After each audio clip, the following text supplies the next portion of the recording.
So hello, everyone. How are you doing today? I invite you to pause here and check in with yourself to see where you are at, as self-care is so important. For those of you who are new to my podcast, Living with Intention was created to offer you guidance and support for your well-being. And I really like to offer a variety of topics and techniques and host professionals to provide insights to assist you on your journey in life. So today I'm very excited. I have a special guest, Shannon Myers, to share with us her journey and how she has become one of the way showers of trauma-informed counseling. In a nutshell, Shannon is a somatic trauma counselor, certified rehabilitation counselor, mental health integrative medicine for mental health practitioner, and a Reiki master. She describes herself as a dual-sided and root cause focus as she serves individuals, families, groups, organizations, and systems through coaching and system change consulting in her virtual and local private practice. Shannon has trained tens of thousands of professionals, working with clients across the world over a span of her career, and is passionate about supporting, educating, and collaborating with inner healers and system change makers. Her goal in all the work that comes through her is to address the root causes of our mind, body, spirit, and energy for the healing of individuals and systems. I have personally had the pleasure of working with Shannon and have witnessed firsthand of her abilities to meet people where they're at and support them holistically so they can witness their own expansion of healing from the inside out. So no further ado, it's so wonderful to have Shannon here today as a fellow friend and a healer. Welcome, Shannon. Thank you for being here. Thanks for having me. Yes. So can you tell our listeners, those who aren't familiar, about who you are and a little bit about your journey? Yeah. So everything that I do is root cause focus. So mind, body, spirit, energy. And the work that I do with individuals and families is the same work that I do with systems, because all traumas are systems traumas. So it's not just about pulling folks out of the river and showing them how to essentially heal themselves, because all healing is self-healing. It's also making sure and swimming upstream to fix and repair the systems, the reasons why folks are falling in the river in the first place. And that is where I came across you and was guided to have you be my elder and teacher and guide into energy healing, because you and I have done the same type of systems work. And so that's why I knew that you were the one to show me the ways of energy. And that's a little bit about me professionally. Personally, I've always been a lifelong spiritual seeker and very intuitive as a small child, and could experience what I now know to be as like collective thought forms or energy traumatic masses and families as kind of like not disincarnate, but like entity forms. When I was a young, like I was 4 or 5 when I started picking up on that. And so that is something that I've always been guided and just have a deep inner knowing as to who I am. And so it's just this spiral that keeps growing.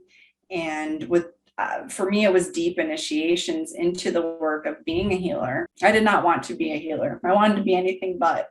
And I also wanted to be very small at the beginning of this work. And I tried really hard to stay small and not to do any of this. And I got sick. I got very, very sick. Not only was it unresolved trauma, but it was also, I was very, my ego was very unhealed, and it was very much the culturally conditioned self that I had more identified with. And I kept getting sicker and sicker. I had 3 different like health crises in my adulthood, in college, in my 20s, in my late 20s, and then after the birth of my child, to the point where I was near death. And I was diagnosed with like 14 different health conditions, including autoimmunity, OCD, anxiety, depression, chronic fatigue, all of the things. I had 14 different disease states, including cancer, addiction. I mean, everything was happening. I would carry around like a bag of medication. And I got to the point where I couldn't walk, talk, think, and didn't know if I would wake up in the morning. It was that bad. And so not only did I start to change things in my external world, I started to do some deep changes internally. This starts slowly until it's very rapid, until you experience kind of like a dark night of the soul, spiritual awakening kind of a thing. You know, all of life is spiritual, and it was slow until it was rapid. And there were a couple of rapid points and leaps in consciousness levels until I was guided into energy, which again, I didn't ever think I would ever be into energy work or any of this. But it was along the healing path that it became something that I just knew that was there. And I was deeply guided and trusted the energy work. And as I applied it to my life, I was guided into other ways of healing. So my personal crisis led to my passions, led to my experience and training. I went back to school a little bit later in life to become a counselor, and I was passionate about it and I was trained in it, but I had not been deeply personally initiated into becoming a healer. It's that wounded healer's journey, and that deep initiation. And I was deeply initiated at all levels, and had the personal experience of, oh, this is what childhood trauma turns into. I had been arrested, I had gotten cancer, I was sick mentally, physically, spiritually disconnected, you name it. And so it was in that deep initiation where my passions, my training, and my personal experience all came together for me to do the work that is coming through me now, which I say coming through me because I'm not personally identified with it. I feel like I'm working for the greater good, with the universe having my back, and I'm here in service of humanity. Yes. Wow. Wow. That's all I have to say is wow. And I knew mostly of your story, but I didn't realize all the illnesses that you were experiencing. So when a person, I know you can only speak from your experience, when you were in that, I just say like it's a trauma vortex, it's like a big, deep, heavy state, and all these things at that point, from my experience, it's all these things are happening to me in kind of a victim mode kind of thing. How did you kind of reroute your boat, like to help go down the river instead of paddling so hard against all these things that you were experiencing? Yeah, so there were about 3 different crisis points where I was deeply pulled into this trauma vortex. And that's where you don't see any end in sight. Everything's happening to you, very much in the victim mind state, and trying to just seek out anything that would resolve it, just any quick fixes, just really anything. And very much identified with like everything, all of the health conditions, and like this was my life. That's actually part of the healing journey. Is to experience that. But it was in like the most deepest parts of the journey, the most profound suffering, where I felt like I couldn't even make it through another day. I experienced a deep surrender. That's the only way. Surrender is not a trauma-informed word, but there's no other way to explain it, because I just said, take me. Like, I don't know what's happening here, but I give up. It was beyond that. It was just like, I am surrendering to this entire experience. And it was through that deep surrender. I laid out in the patio of my house out into nature. I laid out there for like 3 days on a yoga mat. I just laid there and I felt everything in my body somatically, all the grief, all the anger, all the sadness, all the rage, all this unmetabolized energies coming through my body. And I just stayed there until, and I was just going through waves of panic. There was just so much that was coming through me. And it was then that and just in the throes of like, I have no idea what is happening here. And at the same time, I'm a professional in this field. Like I should be knowing what's happening here, but I don't know what's happening here.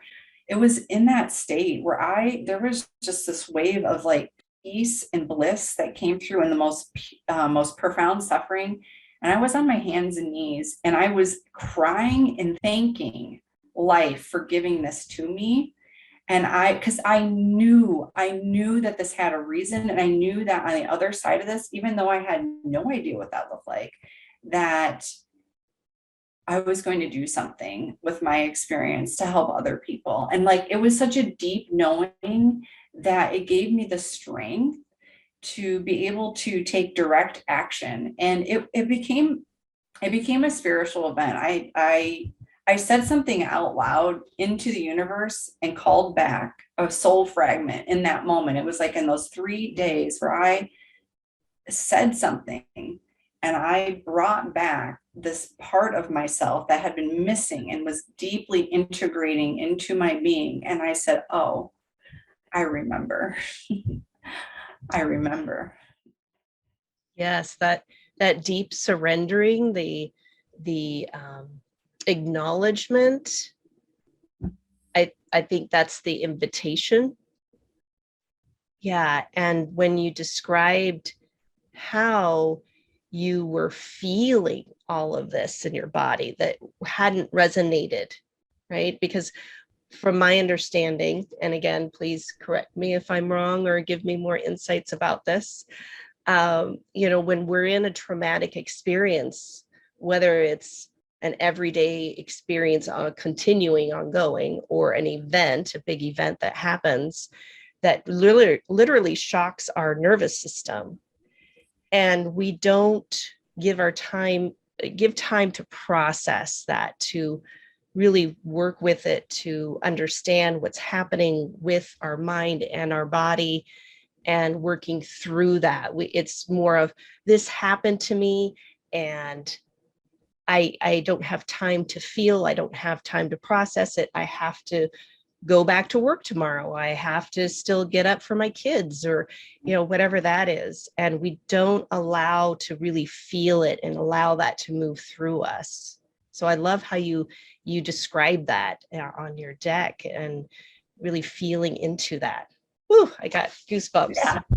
I mean, it's terrifying because none of our culture teaches us this. And I just remembered, we process this through our body. And I had done all of the things to avoid feeling any of it. I've tried all of the things, right? Like you name it, I tried that. And then from there on, the somatic work increased more, and my training and understanding of trauma through my own trauma, of course, because it's so different. It's so visceral than just reading about it in a book of like, oh, you're deciding to do that.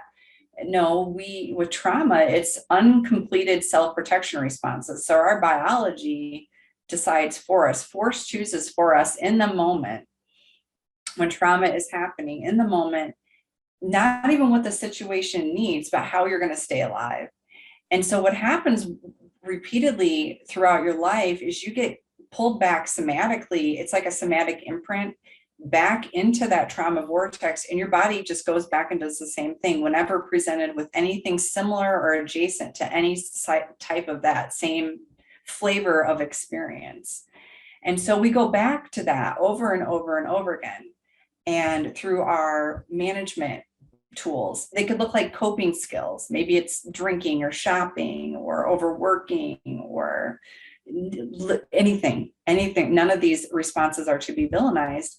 But we go back to this, and these responses really want to just complete themselves out so we can come into our authentic yes, our authentic no, by way of our body being the compass guiding us there, but none of our society does show us this. And so we are stuck in the trauma vortex, and so much so that we think that this is all that life has to offer. There's also the counter vortex, the healing vortex. And this is what I show and guide my clients and my students into, is feeling the healing vortex. And that's why I love Reiki too so much, is because it does provide another access and entryway into the healing vortex. Another way to energetically metabolize some of these events, because I love using Reiki for things like grief work, trauma work, your mental health, your physical health. And it gives it's such another entry point, another way to access our body. Yes, most definitely. And the compass aspect of this container that we have to walk this earth holds everything for us.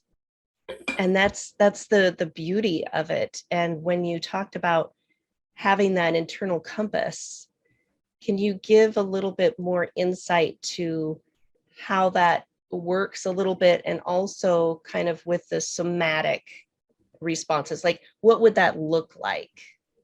Do you want to do a body-based practice, like a 5-minute practice, and maybe folks will kind of like this a little bit? Yeah, everybody would love that. Let's get some hands-on stuff. Some hands-on, because I don't want to just talk about it. I want to do it. Yeah, let's do it. And I loved how you started this session, even though that's not going to be part of this. This is actually part of how to find that container, that somatic self. So we're going to just put our feet on the ground and like push into the ground, and notice that sensation between the ground and your feet. Then we're going to notice our sit bones, our seats on the seats, and in our upper body. With trauma, and especially in our society, our upper and our lower body becomes disjointed. Not only our head and our bodies, but our upper and lower halves become offline. So this is just a reminder to feel your upper and lower self together.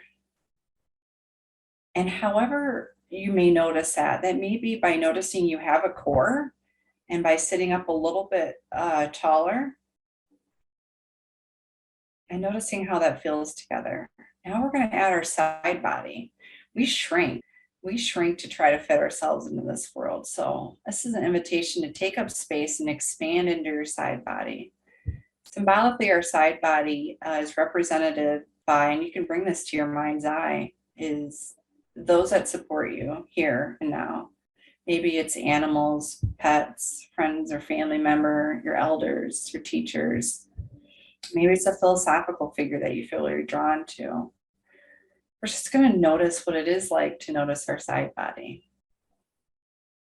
Now we're going to notice our back body. So we're going to notice the backs of our legs, our seat on the seat, our lower back, our upper back, the back of our neck, the back of our head. As we notice this, you can bring to your mind's eye all of your ancestors. If that doesn't feel supportive to you, you can bring to your awareness all healed ancestors who have your back, everyone who came before you so you could be here now. Now we're going to notice our front body, the front of our legs, the front of our belly, our chest, our throat, our face. Symbolically, the front of our body represents all who will come after us, all of those who we serve, their kin, the next sunset, the next rainbow, everything that will come after, all of the generations that will inherit this earth. We're going to put all of these parts of ourselves together into a somatic self container. So we're going to put our feet back on the ground and notice that, our seat on the seat, and we're going to put that together with our side body. We're going to put all that together with our back body. Then we're going to put all that together with our front body. And just notice when you put that all together. Reiki masters, you may notice a channel of energy coming down to your crown. Notice that there, and notice the other channel that brings you down into the earth. It is a loop that goes around. Notice your somatic self, feet on the ground, seat in the seat, side body, back body, front body, all together. This is your somatic self. This is your container.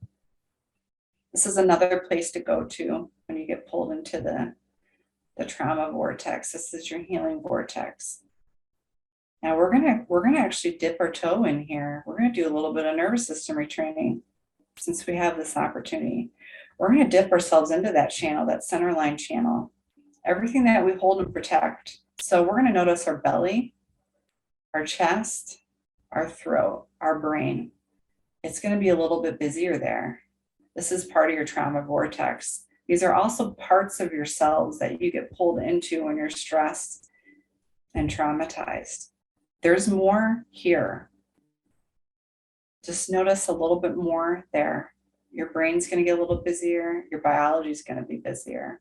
And guess what? Your somatic self can hold that within. So we're going to put our feet back on the floor. Seat on the seat. Expand into the side. Bring that together with your back body, your front body. All together to hold what you hold and protect so near and dear within. We're going to safely contain that energy, our biology, with our somatic self. We're just going to come back to the room. Maybe you come back to sounds. Maybe you come back to something living, like if you can look out the window in nature.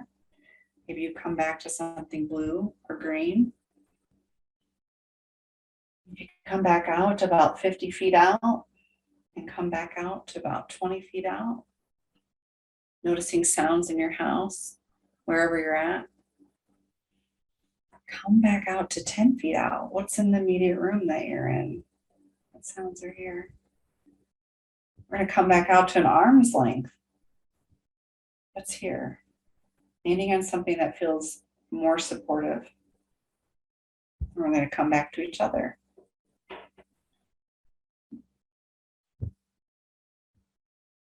Oh, that was beautiful, Shannon. And when you describe the side body and the front and the back, I mean, it really pulled everything in for me. I can only speak for me.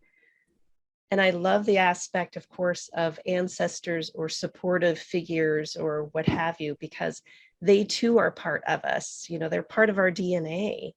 They're literally with us all the time. And we forget, we're so fragmented out here and so focused on what's happening over there, what's this person doing over there, what's that person said. You know, these are all outside of ourselves that we cannot control. So I love how you had our body, like I felt like I'm like right here in my body. Not that I wasn't before, but it was just like, yes, like this big whole body. Yes, like I've arrived. I'm here.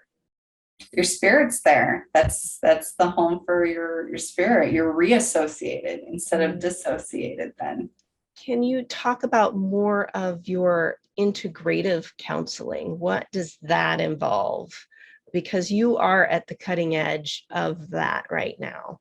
And it's so fascinating. And I just would love for you to share a little bit about that.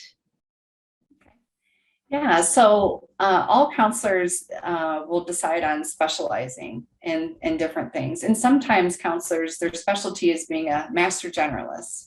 And so that's kind of what we see, especially in Iowa and locally, are a lot of master generalists. And that's a lot of counselors in rural areas are just master generalists. You know, they're general counselors and specializing in the human condition, basically. I'm someone who specializes in root cause and holistic natural treatments of mental health and physical health conditions and trauma. And so it is not only the most ancient practices of ancestral medicine that include things like psychedelic integration, sound, energy work, things that we've had for thousands of years since the beginning of time, music, movement, water, nutrition, food, but also the latest and most advanced. So you can think of it like also like functional medicine or naturopathic medicine. So for example, I treat all mental health conditions naturally with nutrition, somatics, vitamins, and essential amino acids. And what is that?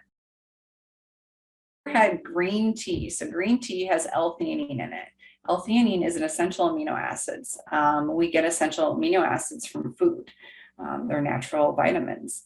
And so I treat all mental health conditions, all of them, every single one of them, yes, even that one, with supplements, with vitamins. And I work a lot with functional medicine doctors and naturopathic doctors to get to the root cause, because sometimes it's an environmental trauma like mold, Lyme, breast implant illness, undiagnosed thyroid disease, hormonal conditions, and those types of things. So I look at things very, very differently, not as like, oh, you have anxiety. I want to know why. Anxiety is the symptom. Anxiety is the symptom. And a lot of the root cause is trauma, but sometimes it's not. And sometimes it's trauma and so I'm looking at what is the root cause of this. And our environment is sick. Our environment is traumatized. And so there's a lot of environmental conditions and things that are getting into people's biology and causing imbalances. And so I'm very curious about why someone's system is imbalanced and helping them to become more imbalanced or in balance together, and finding out what the root cause is behind that.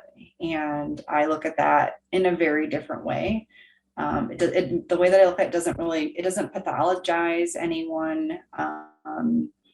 And it is very hopeful. A lot of people are really empowered by this because I'm essentially, with all the methods that I'm doing, I'm teaching someone how to heal themselves. I'm teaching them to get this blood lab done. This is what you're looking for. Oh, did you know iron is very low in ADHD? Have you had your iron levels? Have you had your vitamin D levels? Have you had your thyroid looked at? What numbers are that at? And looking at food. So there's about 20 different holistic and integrative things that I look at, which are not only the most ancient, but the most innovative, because I will go into someone's genetics and look at their genetic expression and help them get genetic panels done or things like that. So I also take,